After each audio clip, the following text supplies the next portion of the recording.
On this Thursday night, it's being called the mother of all cyber breaches. The website's hit. Each of the platforms is also significant. Plus, how to protect yourself, and are passwords outdated?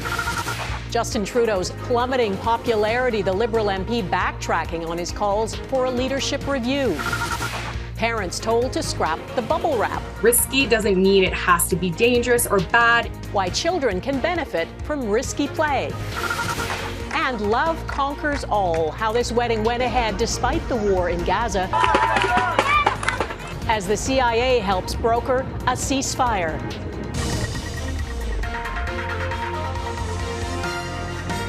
Global National with Donna Friesen. Good evening and thanks for joining us. There's a warning tonight from cybersecurity experts to be extra vigilant about protecting your digital data. In what's believed to be the largest breach of its kind, a staggering 26 billion records have been exposed in a leak involving multiple popular websites. Taria Isri reports on what personal information was stolen and how you can protect yourself. Even in a world of never-ending data breaches, this one is hard to wrap your head around. It's perhaps the most thorough and comprehensive collection of the data that I ever seen. Cybersecurity expert Bob Diachenko is part of the research team that made the discovery. 26 billion leaked records. A trove of stolen information from a list of popular platforms like LinkedIn, X, formerly known as Twitter, Dropbox, Adobe, and Canva. Things like usernames, passwords, and emails. A compilation of previous leaks all stored together. We don't know who put it in one place because the owner of the dataset was not traceable. There's almost certainly a large amount of duplicates. That explains why the number is so high. And many of the affected companies have notified customers. But having so much information from different leaks in the same place could allow con artists to carry off more convincing scams more easily. It sort of allows you to build a bigger profile on a user, and that's what I would be personally concerned about. There are ways to protect yourself. Check whether you're affected using a tool on Cyber News. Change your password often and never reuse them. But Canadians are getting increasingly tired of juggling all the logins. I feel like there's other things I'm worried about and not so much the breach of information because they've had our information for so long now. Intimidating and scary, but it's also like to be expected. Big tech companies like Apple, Google, and Microsoft are trying to do away with passwords altogether. They're using AI to come up with new and more secure ways to log in and keep hackers out. Taria Isri, Global News, Ottawa. The former Liberal Justice Minister David Lametti has announced he's leaving politics after 8 years as an MP. The Montreal MP made the announcement at a meeting of caucus in Ottawa, saying he's resigning with mixed emotions. First elected in 2015, the former law professor served in a variety of parliamentary secretary roles before taking over as Justice Minister in 2019 after Jody Wilson-Raybould resigned. Lametti was one of 7 ministers ousted in the last cabinet shuffle. 5 have already announced that they are leaving politics. Lametti makes no reference to the fortunes of the Liberal Party, but anyone who pays attention to public opinion polls can see that if an election were held today, the Liberals would likely lose. Yesterday, a Newfoundland Liberal MP went so far as to say he believes it's time for a leadership review. He's since dialed that back. Abigail Bimman reports on the tensions within the party. What we have to pay attention to, and what we do pay attention to, is bringing our community's voices to here in Ottawa. The Prime Minister kicks off a national caucus meeting, but paying attention to his community's voice is just what one Newfoundland MP was doing. In an exclusive interview with Radio-Canada in his riding, Ken MacDonald said he's hearing a, quote, hatred for Justin Trudeau. So you think at least there should be a leadership review in the Liberal Party? Yes, let's clear the air. Let's, as a party, let's clear the air, and if people are still intent on having the leader we have now, fine. But at least give people the opportunity to have their say. Barely a day later, McDonald walked it all back. His statement reads in part, "The intent of my recent public comments was not to personally call for a leadership review, and I am not calling for one now. I will continue to support my caucus colleagues and the Prime Minister as I've done since 2015. The party's whip won't say whether she told him to get in line or else. Like I said before, we spoke, but all conversations with the whip are private. There haven't been any other public calls for a leadership review. I have full confidence in the Prime Minister. This is a guy who's helped get more done for my community than in any other government in my lifetime. Still, safe to say there are some private frustrations within the party about the state of affairs. We're going to do better in the polls and things will get better. But this former Liberal Chief of Staff believes McDonald's original comments are not indicative of a bigger push to oust the PM. That's not something I've seen reflected in my conversations with Liberals across the country. I think it's an anomaly, a blip. It's unfortunate, but you know, Justin Trudeau's been a strong leader of the Liberal Party. He's won 3 successful campaigns back to back, and he's looking for a 4th. 6 more years. A 4th with an uphill battle. Abigail Bimman, Global News, Ottawa. The United Kingdom is hitting pause on free trade negotiations with Canada. The next round of talks towards a permanent bilateral trade deal was expected to take place in less than a month. The British government now says progress is not being made and, in its words, will only negotiate trade deals that deliver to the British people. A statement by the Federal Trade Minister, Mary Ng, accuses the UK of maintaining market access barriers for Canada's agricultural industry. The reopened police investigation into allegations of sexual assault involving 5 former members of Canada's World Junior Hockey team came up in Ottawa today. After everything was known around how Hockey Canada conducted itself around sexual violence cases involving their players, I think it brought the whole situation to the forefront and probably helped get the police investigation moving. That's Canada's former sport minister. In 2022, she led an investigation into Hockey Canada's use of registration fees to fund a $3.5 million settlement with a young woman who alleges she was sexually assaulted in 2018. Hockey Canada's federal funding was temporarily frozen after that. 5 members of that 2018 team have now reportedly been told to surrender to London, Ontario police in relation to the alleged assault. Former U.S. President Donald Trump testified in his own defense at the civil defamation trial in New York brought forward by writer E. Jean Carroll. His testimony lasted less than 5 minutes because the judge significantly limited what the ex-president could say in court and warned him not to interrupt proceedings. At one point, he said he'd never met Carroll. However, he's already been found guilty of sexually abusing and defaming her. The jury will now decide how much she should be awarded. In Alabama tonight, an inmate on death row is about to be the first person to be executed by a new untested method, nitrogen gas. It is controversial and potentially opens a new frontier in how states execute death row prisoners, despite concerns from death penalty opponents. Eric Sorensen explains why this method is being used and why critics are so opposed to it. A quiet vigil on the steps of Alabama's state capitol, calling for a last-minute stop to this evening's execution of 58-year-old Kenneth Smith. 3 people have been charged. Smith was convicted 35 years ago after he was hired to kill a preacher's wife. Critics not only oppose his execution, but are outraged by the new method, untested on humans, nitrogen hypoxia. I can't think of anything as dehumanizing as saying we're going to use you as a human guinea pig, a human lab rat, to kill you. It is a morbid subject. For Kenneth Smith, it's not the first time he's been strapped to a gurney for execution. 14 months ago, officials tried by lethal injection and couldn't do it properly before time was running out on the execution warrant. This time, it's using a mask, forcing Smith to breathe in nitrogen, a lack of oxygen to bring unconsciousness within seconds and death within minutes.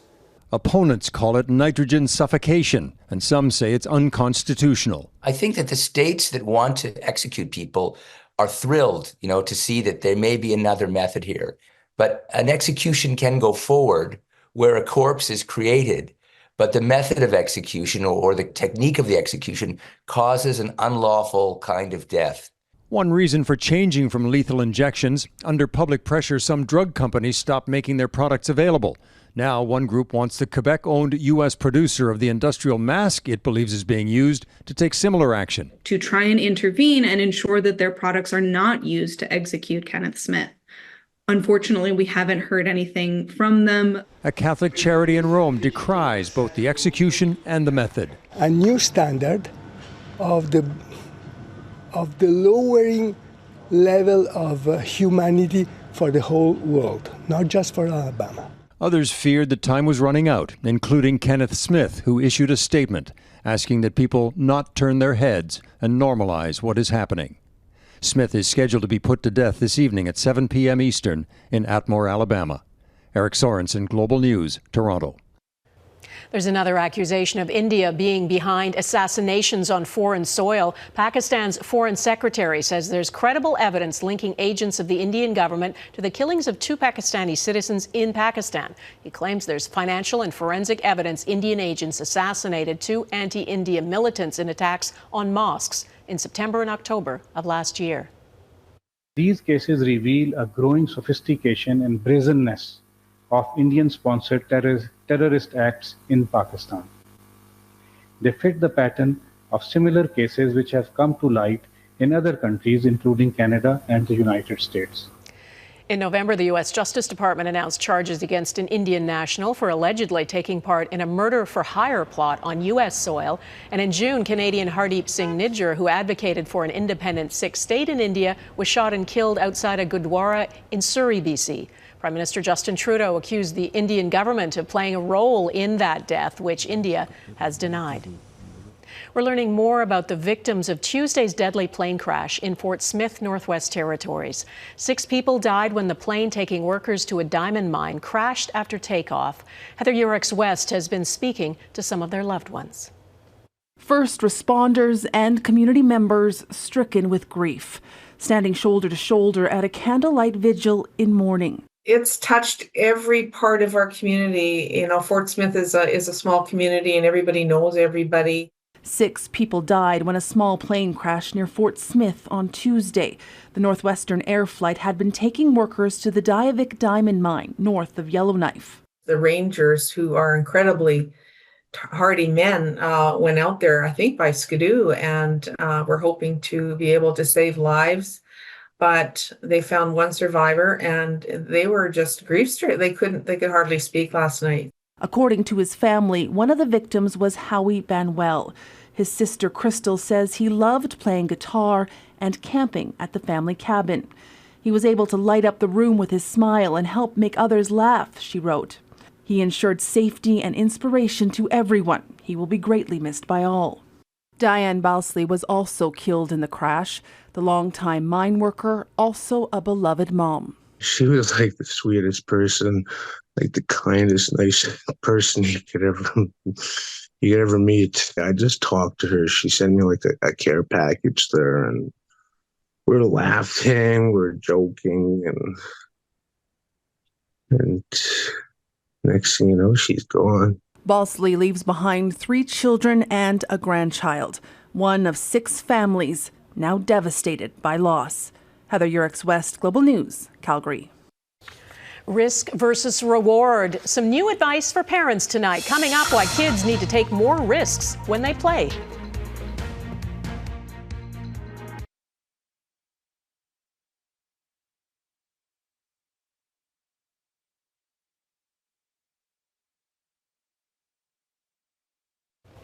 There's some new advice for parents. Back off a bit and give your kids more freedom to play. That's the recommendation of the Canadian Pediatric Society. It kind of takes us back to the way childhood used to be. Certainly, when I grew up, there was more risk, less adult supervision, and this report says that's exactly what kids need today, both for their physical and mental health. It defines risky play as playing at speed, thrilling things like biking or sledding, and rough and tumble play like wrestling or fencing with sticks. Letting kids explore the woods with limited or no adult supervision, depending on their age. It doesn't mean removing all supervision and safety measures, just dialing back some of the risk aversion that's so common these days. With me from Toronto is Lee Vanderloo, who is Scientific Director at Participaction. Lee, thanks for being with us. We know that so much of our kids' lives now is regimented and closely supervised. This report kind of flips that on its head. What have kids lost by limiting free play? Yeah, by limiting the amount of time that children have outdoors, it's really limited their ability to establish their own boundaries, determine what they view as risky play or risky engagement. And it's also decreased their ability to just engage in overall interactive and imaginative play, and just lost that kind of spirit of what it means to be a kid today. And this report doesn't just advocate more play, it advocates risky play, which means kids will push the boundaries and test their limits, and they might get injured. How can parents draw a line between risky play and things that are downright hazardous? Absolutely. So I think the first point is, differentiating between hazardous versus risky play. Risky doesn't mean it has to be dangerous or bad. It just means that there has to be that ability for children to navigate their boundaries, to establish those boundaries and those levels of comfort. It has a number of different benefits, not only in terms of how they navigate, on and off the outdoor environment, but also in terms of building increased self-confidence and self-esteem. So as a parent, having these open conversations and dialogue, encouraging outdoor play across a number of different environments, platforms, and surfaces, and also encouraging children, to ask questions, to thrive in that outdoor space. And not only is it going to ensure that they're more active, healthier, but it's also going to ensure that they're thriving in an environment that's typically been kind of removed from them in recent times. And it doesn't mean just saying, like when I was a kid, go out and I don't want to see you again till dinner time. That's not what we're talking about here, right? Just loosening up from some of the, I guess, the helicopter parenting, the restrictive parenting that has been happening for quite a few years. Yeah, absolutely. I mean, there was this shift in good reason. Parents want to protect their children and do everything that they can, but it has resulted in a bit of that bubble wrap culture. And so this report is really just helping to draw attention on steps that parents, even medical professionals, other community specialists can take, in terms of helping navigate that space, helping to loosen the reins while not losing focus of this idea of overall health, safety, and wellness. But it's also by dispelling some of the common myths around, how often are critical injuries occurring outdoors, issues around stranger danger. And I think there's just been a lot more hype and attention on those particular issues, but not necessarily, we're not seeing correlating evidence that there is, in fact, this increase. Lee Vanderloo, thank you so much for talking with us. Thanks so much for having me. Take care. California rescue ahead. A woman plucked from her overturned car in the midst of a flash flood.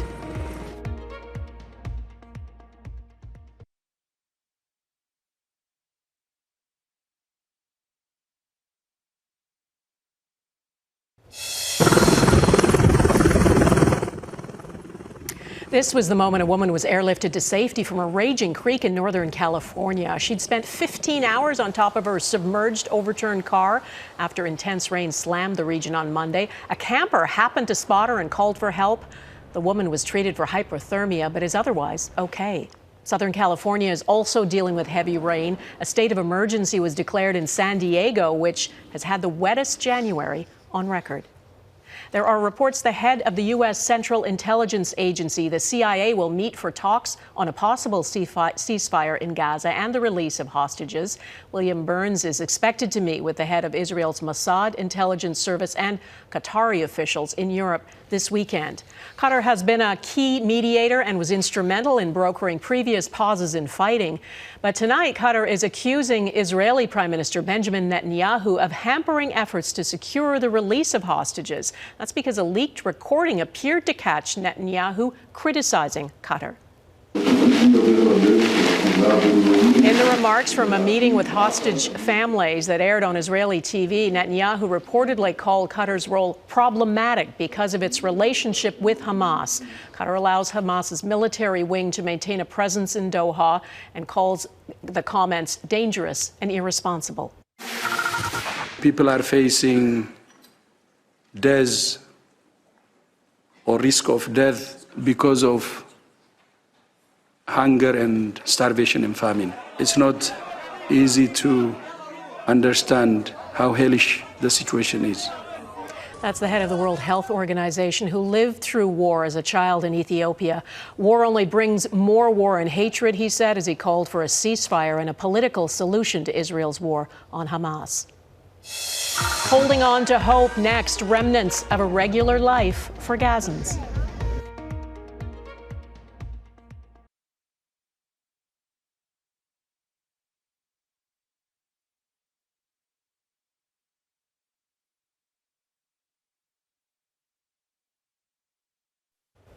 With no end in sight to the fighting in Gaza, those who are still alive live hour by hour. Planning for the future is a thing of the past for most Palestinian families.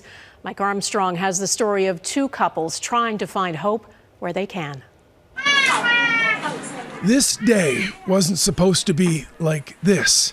A young couple preparing for their wedding, but instead of at home in a refugee camp, and instead of sending out their invitations, they burned them for heat. The bride says they used them in a fire in the shelter and cooked over the flames while, she says, she cried. Now, the conflict cost the couple much more than just their planned wedding date. Between friends who've been killed and friends who've been displaced, barely any of their loved ones could attend the ceremony. She says her family is in another camp in another city, and moving between them is too dangerous. This is another wedding weeks after it was supposed to happen. The couple had bought a new bedroom set for when they were married. They lost it when their home in Gaza City was destroyed by airstrikes. The mother of the bride says she had planned every detail with her daughter for the big day. They never dreamt it would be in a tent. That tent, the groom says, was patched together by people in the camp. He says emotionally he's not doing well, but that the couple went through with the wedding anyway because his fiancée deserved to feel some happiness. It is not something right now that they feel often.